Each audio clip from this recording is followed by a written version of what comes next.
E aí, pessoal, tudo bem com vocês? Espero que vocês estejam tranquilos e que tudo esteja muito bem. Hoje nós vamos continuar a nossa aula sobre os romanos. Como é que era a divisão social dos romanos, como começou a sua monarquia e qual que era a religião que começou nessa Roma, podemos dizer ainda primitiva, nesse período, né? Porque a Roma ela vai ter três estágios, como eu já falei na aula passada, né? Ela vai passar aí por Roma monarquia, Roma república e o Império Romano, né? Então, a gente viu Roma começando bem pequenininha, com uma pequena colônia, vamos dizer assim, né? E os povos romanos, né, que vão estar se originando, então, nessa pequena região, vão ter aí a mistura de vários povos, vários outros povos, né? Mas provavelmente aí os mais que nós ouvimos falar, né, do que a gente já estudou, né, são os latinos e os sabinos, apesar de haver um outro povo também que eram os etruscos, né? Os etruscos eles têm a sua origem, né, mais oriental e grega, né? E que vai então se incorporar dentro da formação aí do que nós vamos entender que são os romanos, né? Essa influência desses povos que vão estar se misturando vão gerar aí então as diversas características que nós vamos ver do Império Romano, né? Não só do Império, mas de todo o processo da construção de Roma, né? Onde a gente vai ver aí, né, a forma de organização social que vai surgir, o idioma que vai ser utilizado e também os métodos comerciais e militares que vão surgir dentro de Roma, né? Então, essa influência etrusca que nós podemos trazer aqui, né, vai trazer uma organização social dentro da sociedade romana, né? Então, dentro dos primeiros tempos, né, quando a cidade começou a ser governada, ela começou a ser governada pelas famílias mais ricas que existiam dentro desse território que estava se formando então Roma, né? Que eram também as mais tradicionais da região, que eram chamadas de gens, né? Então, o membro dessa gens, né, ele era denominado patrício, né? Que quer dizer que é aquele com os pais, né? Ou seja, vamos dizer que eles eram, né, a aristocracia daquele local, aqueles que mandavam, grandes proprietários de terra que mandavam e tinham uma linhagem de sangue, né? Então, esses primeiros grupos, né, que são então os patrícios, né, eles são um grupo de homens livres e detentores de direitos políticos, né, por causa de todos esses fatores que eu acabei mencionando, né? Depois dos patrícios vem os clientes. Os clientes eles são um pouquinho difícil de entender porque em diversos tempos dentro da história da formação de Roma eles tiveram funções diferentes os clientes. Eles não eram nem escravizados e também não eram tão livres, podemos dizer assim, né? Por quê? Primeiro, porque eles não tinham poder político, mas queriam poderes políticos. Existiam clientes pobres e existiam clientes super ricos, mais ricos que os patrícios que os financiavam, vamos dizer assim, né? Ser um cliente é ser como um afiliado de um patrício, né? Um patrício tem poderes políticos por causa da sua origem familiar, né? Já o cliente ele não tem essa origem familiar, então para ele conseguir alguns direitos, né, dentro da sociedade romana, ele precisava ser apadrinhado por um patrício e isso garantiria a ele, né, diversos benefícios, né, como proteção e também trabalho, né, dentro da sociedade então que se estava se formando dentro de Roma, né? Então, por vários séculos vai ter essa distinção. Então vão ter clientes, né, que vão servir aos seus patrícios, né, de maneiras diferentes, né? Alguns vão trabalhar, né, no comércio, alguns vão ser inseridos na política, alguns vão ser pessoas que querem estar próximos de um patrício porque querem fazer parte do testamento desse patrício, né, por alguma aproximação. Então vão ser diversos os fatores que os clientes vão, né, buscar junto com o seu patrono, né, com o seu patrício padrinho, vamos dizer assim. Então eles têm aí essa função, beleza? Depois, dentro dessa sociedade que, né, podemos dizer que eram a maioria, havia um grupo que era bastante numeroso, né, que não era nem patrício e nem cliente, mas eles eram os plebeus. Eram homens livres, mas que não desfrutavam das mesmas regalias que os patrícios, né? Por quê? Né? Porque eles, né, também tinham uma vida que não tinha uma participação política, né? E também não eram apadrinhados, né? Eles eram um povão, vamos dizer assim, né? Que participava de todo o processo, mas sem poderes políticos. Aos poucos, com o desenvolver da história de Roma, eles vão conquistar certos direitos sociais e políticos, conforme vai se construir uma república em Roma, tá certo? E depois, na base dessa pirâmide, nós vamos ter os escravizados, né? Então, uma parcela da sociedade romana era composta por escravos. Esses escravos, eles podiam se tornar escravos de algumas maneiras, né? O primeiro, e eu acho que era o que mais era comum, era por guerras, né? Uma guerra na qual, né, o povo conquistado, as pessoas eram presas e os seus captores, né, podiam então comercializar as pessoas capturadas, né, transformando elas em escravos. E outra forma de escravizar era por nascimento. Se uma pessoa nascia filha de escravo, ele era escravo, né? Então, basicamente, essas duas formas que existiam de escravizados. Os escravizados, eles faziam o serviço mais pesado, o serviço braçal, né? Então, tinha essa função. Mas existiam diversas classes de escravos também, né? Podemos dizer que existiam escravos que eles chamavam de captis deminutio maxima, né? E tinha também o servi privati e o servi publici, né? Tinha o servo, então, que era que trabalhava em serviços públicos, né?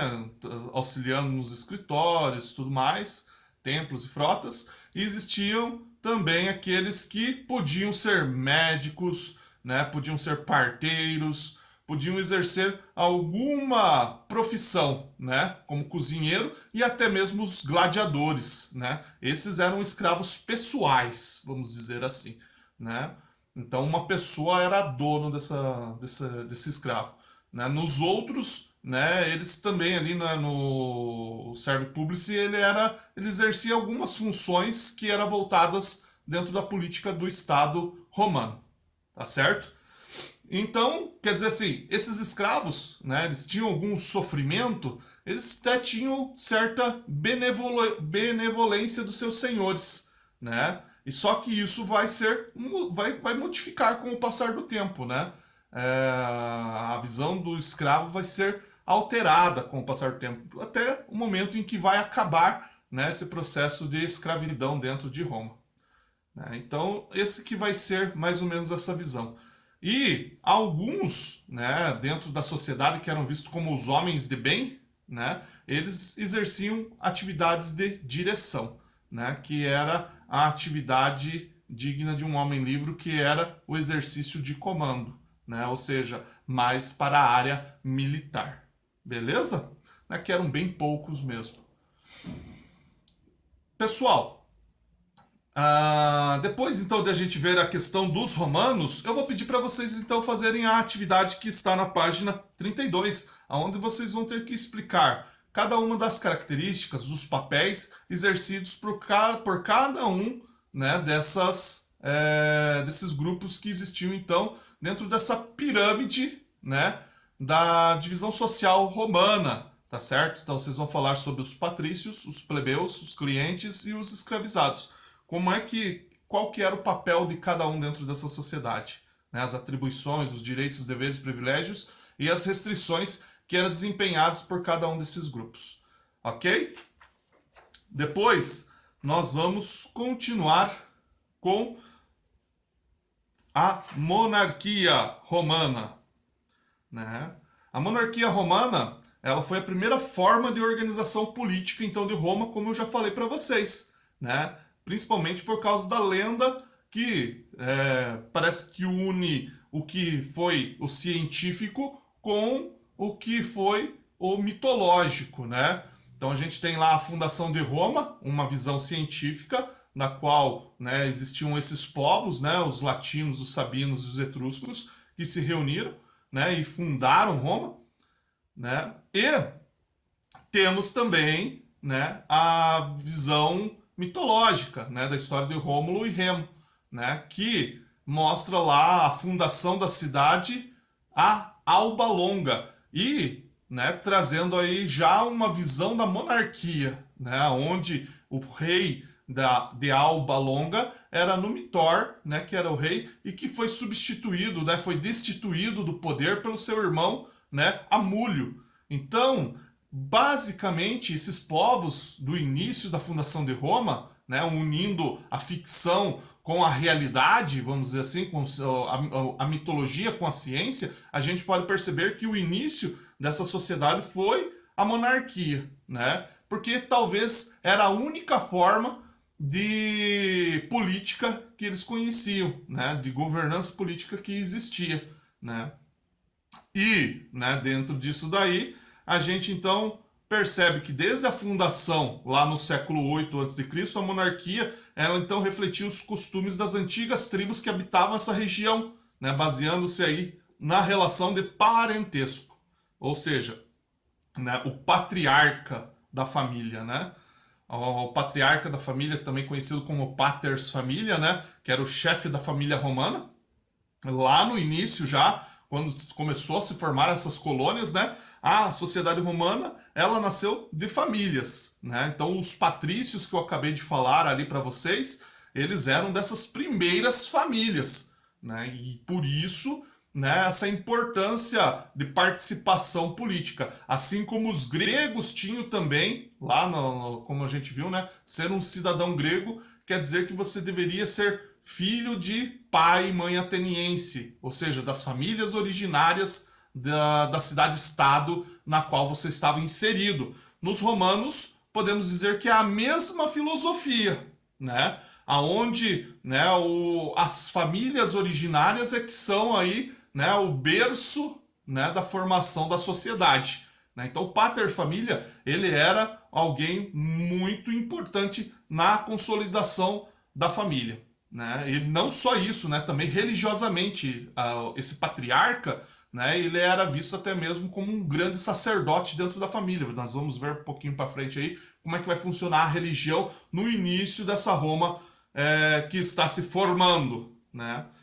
Então, esse sistema mostra que a família romana, né, tinha aí uma autoridade suprema, né? Então, a monarquia romana, o rei também vai ser um pater, né? Ele é o pai de todas essas famílias, né? Ele é um chefe que vai unir, né? Que vai proteger, que vai trabalhar em prol dessas famílias proprietárias de terras, né? Então, em outras palavras, nós podemos dizer que a organização da monarquia estava centralizada na propriedade fundiária, ou seja, das famílias que tinham terras, né? Famílias que possuíam terras eram agraciadas por esse governo do rei e também participavam junto com o rei dessa política, né? Então os reis romanos, eles eram grandes proprietários de terras, né, que tinham sobre a sua supervisão vários clientes, né, que lhes davam sustentação política, né? Um cliente também tinha essa função de poder ajudar na manutenção da política dos governantes ou dos patrícios que eles apoiavam, né?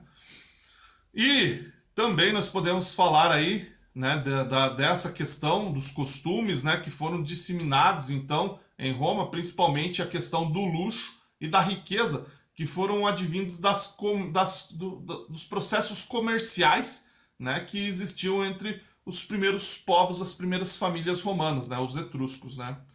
Dentro dessa política então romana, né, que fortalecia aí e oferecia cada vez mais proteção, né, aos artesãos e aos comerciantes, né, aos clientes, né, nesse sentido nós vamos ter aí alguns reis, né, dos romanos que vão se destacar aí de alguma maneira, né. Primeiro aí é Sérvio Túlio, que foi um dos últimos reis de Roma, e ele dividiu a população em classes, da forma que eu apresentei para vocês ali os romanos, né? Patrícios, clientes, plebeus e escravizados, né? Para ter aí uma organização. Ele vai proibir os patrícios de exercerem poder militar, né, dentro dos limites da cidade. Isso vai passar a ser contado aonde o rei vai ter a função de proteger o seu povo. Então ele vai construir muralhas ao redor da cidade de uma forma a tornar a cidade mais defensiva, né? E também como consequência dessa proibição para os patrícios começaram a perceber que estavam perdendo alguns poderes, né? Isso vai ser recorrente, né? Essas mudanças que vão acontecer vão gerar diversas outras mudanças dentro da sociedade romana, que a gente vai ver, né? Então, direito das famílias tradicionais, com o passar do tempo, vai ter mudanças em diferentes tempos, conforme a entrada de novos reis que vão suprir o poder, né? Nós vamos ter aí também, né, o último rei de Roma, aí, o Tarquínio o Soberbo, ele vai quase acrescentar nada às novas regras atribuídas ali pelo Sérvio Túlio, né? E, né, Roma, a partir dele, então, vai ter aí modificações dentro, não vai ter tantas modificações dentro da sua Constituição, e isso vai deixar, então, de certa forma, os patrícios, né, mais desejosos de não ter mais uma política monárquica. O que eles vão fazer? Eles vão pegar o rei e vão expulsar de Roma junto com a monarquia. Então, quando o rei Tarquínio for expulso da cidade, né, os patrícios que vão estar fazendo essa expulsão vão perceber que muito da política monárquica não está mais favorecendo eles, né? E sim está favorecendo as outras classes sociais, das quais eles estão excluídos, né, desse processo. Por isso, eles vão destituir então a monarquia e trazer agora a república, né, que nós vamos estar vendo na próxima aula, beleza? Mas, e agora? Como é que era a religião romana? Né? Lembram que eu falei que a religião romana, ela se dava dentro, né, a formação da religião romana, ela se deu dentro da formação das primeiras famílias, né, do paters família. Ele era visto então, né, ele assumia a função de sacerdote dentro dessa família, né? Ele tinha os seus atos considerados sagrados, né? Assim também como os reis, né?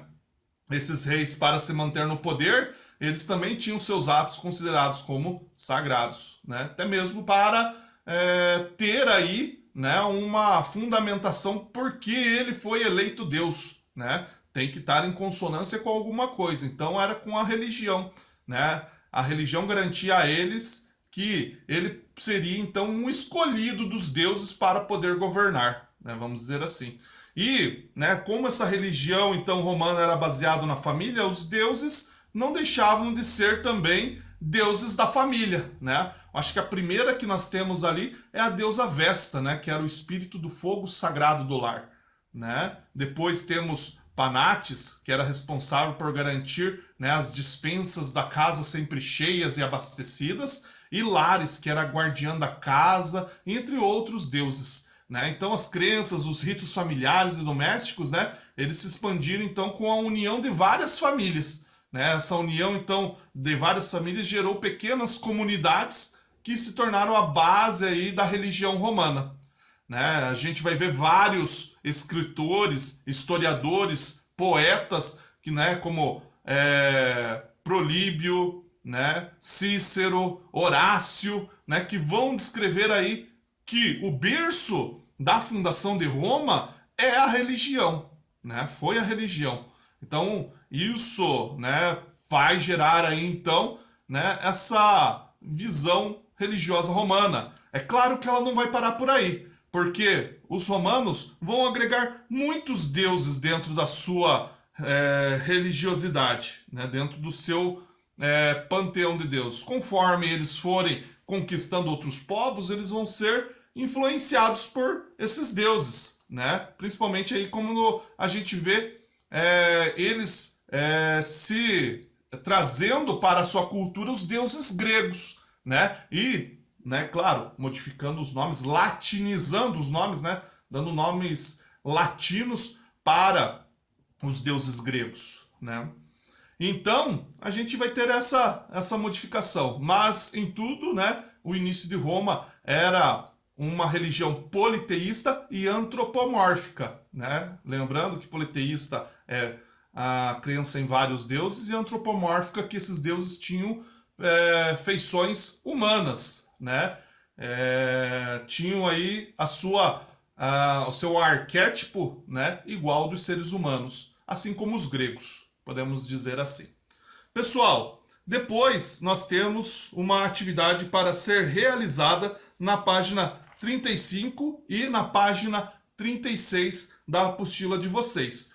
Espero que vocês tenham entendido como é que funcionava aí a divisão social dos romanos, como é que foi esse processo da monarquia romana e da religião nos primórdios de Roma, no nascimento, né, de Roma até esse momento, né? Na próxima aula vamos estar trabalhando aí a questão da expansão de Roma e a formação aí da monarquia e também do Império Romano, né?